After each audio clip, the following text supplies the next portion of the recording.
Social media and cell phone use. How does it influence on people's life? The first matter I'm going to talk about is our sleep. So the cell phone influences a lot on our sleep. Not only the cell phone, other gadgets as well, because of the blue light that it produces to produce images.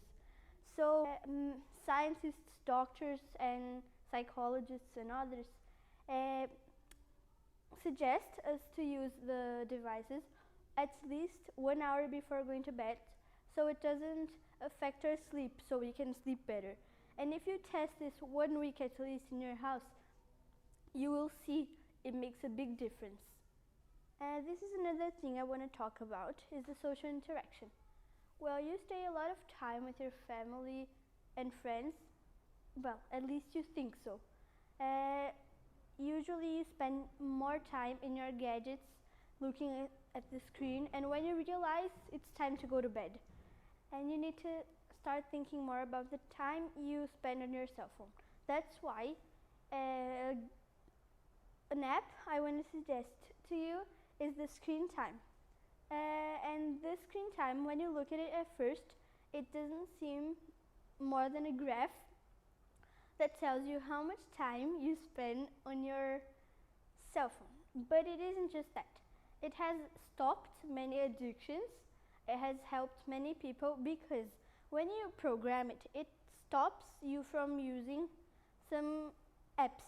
For example, Instagram, you put it there and then you can't use it from 10 p.m. to 7 a.m. and it has helped many people. Another matter I would like to talk about is the body image. Experts have explained the effects of social media in body image and self-esteem, also that comes in a package with body image.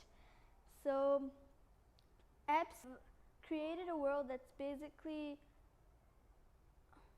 just about being approved, rating people, reposts, likes, comments. So if you don't get a certain amount of likes, you are not approved in the society, so you're not beautiful, and this is not true.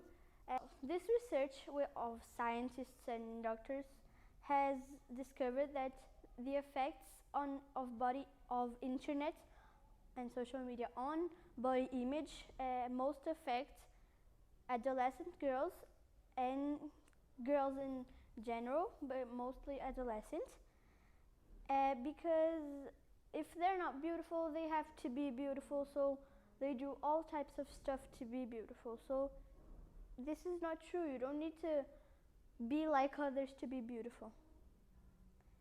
And now, to end this, I have some tips to manage social media and your cell phone. So the first one is, as I said, in the sleep, try to stop using technology at least 1 hour before going to bed. Try to limit yourself throughout the day. So before getting your phone, when you're getting your phone in your purse or others, like in the sofa or cabinet, look at it and see if you really need it, if it's necessary, if it's urgent, and if it's not, just let it be and try to limit yourself more. Limit the number of social media you're in, because do you really need all of them? Do you really need 3 social media for communication or 4 for looking at people's images? Do you really need them? Think about it. Do you really need all of this, or do you want your life back? Thank you.